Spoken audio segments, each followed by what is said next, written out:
Katalah Imam An-Nawawi rahimahullahu taala, nafa'ana Allahu bihi wa bi ulumihi wa bi ulumi masyaikhihi wa talamidatihi fid dharain amin, sampai kepada babu karahati rukubil jallalati wa yal ba'iru awin naqatu allati ta'kulul 'adirata.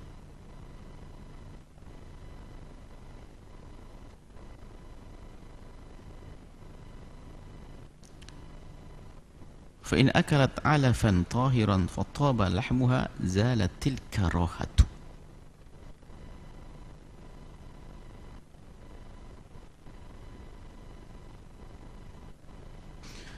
Bab kemakruhan menaiki kendaraan atau menaiki kendaraan, bukan mobil maksudnya, kendaraan dari binatang, onta dan ba'ir wan naqah, onta. Al-jallalah, rukubul jallalah. Jallalah adalah binatang yang diberi makan dari najis.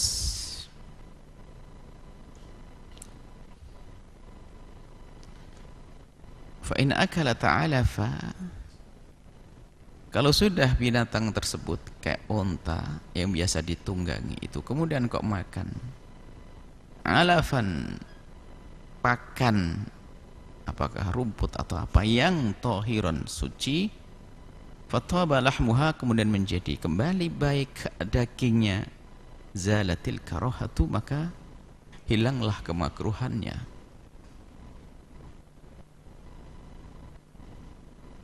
Jadi ada yang disebut jallalah, adalah semua binatang yang halal dimakan tapi makanannya dari sesuatu yang najis.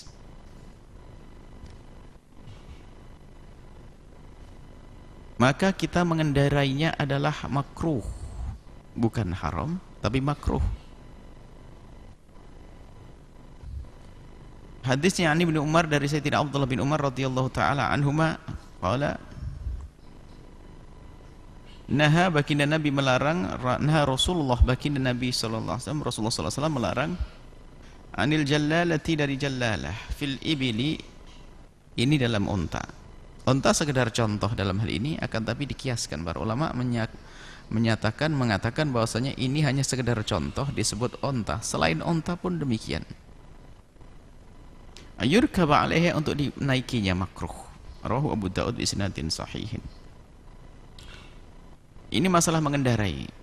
Ulama menjelaskan kenapa kok begitu. Yang jelas sudah makruh. Karena kalau sudah makanannya najis, itu dari binatang tersebut menjadi kurang sedap, aroma mulutnya segala macam, karena dari barang najis, apakah darah atau bangkai yang dimakan. Kemudian karena yang dimakan najis, diantaranya sebab apa? Dibahas hikmahnya apa? Karena yang dimakan itu barang najis, sementara yang namanya binatang tidak bisa bersuci diri, maka ditakutkan nanti dengan gerakan-gerakan binatang yang dikendarai itu akan memindahkan najis ke badan kita.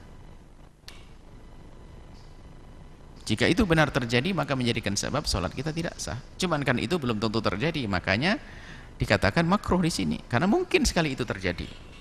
Paling tidak itu bisa menjadi sebab orang was-was nanti, karena makanannya najis. Karena biasanya binatang yang dikendarai itu akrab. Kadang-kadang meletakkan mulutnya di pundaknya yang punya. Karena biasa begitu. Baik, yang jelas, urusan mengendarai binatang yang makan makanan najis adalah makruh.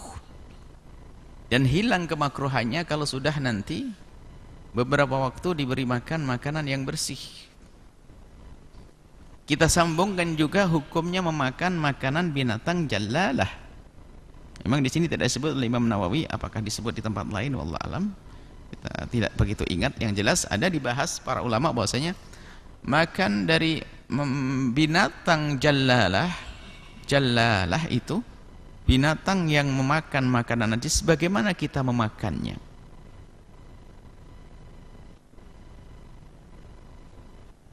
Ayam diberi makanan yang najis atau bercampur dengan najis.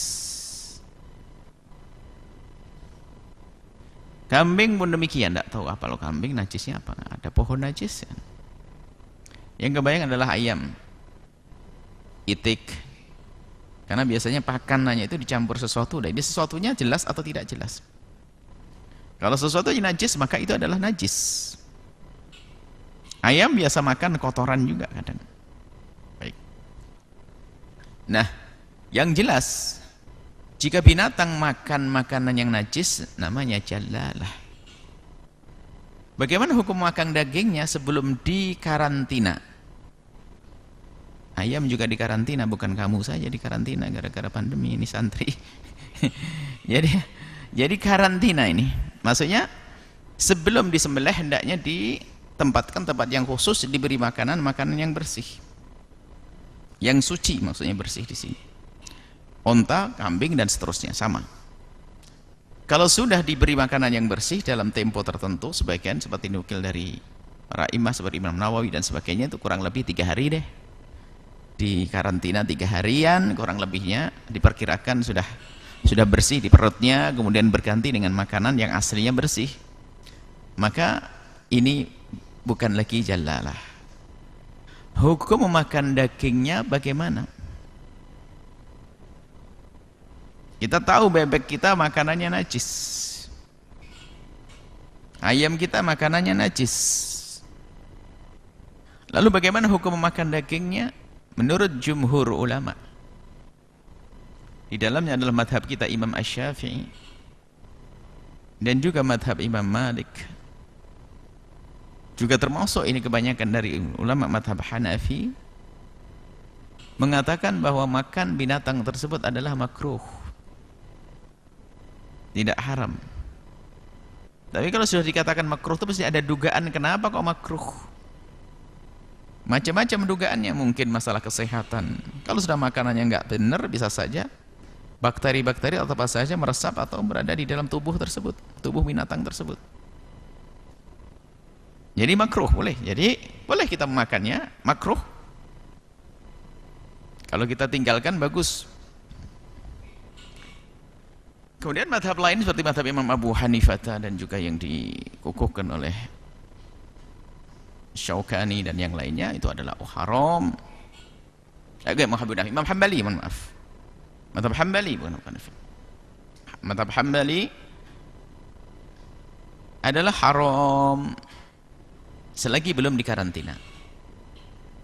Selagi belum dibebaskan daripada makanan tersebut beberapa waktu.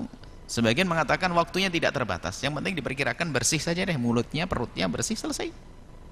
Dikira-kira, ada yang mengatakan sehari bisa, 2 hari boleh. Kalau sehari itu sudah kebuang, boleh sehari. Dan yang mengatakan haram pun menjadi tidak haram lagi. Yang perlu diperhatikan di balik khilaf ini bukan masalah khilaf madhabnya ini saja. Hikmah di balik ini apa kira-kira? Kita harus waspada. Dan ternyata dari yang kita baca berita dari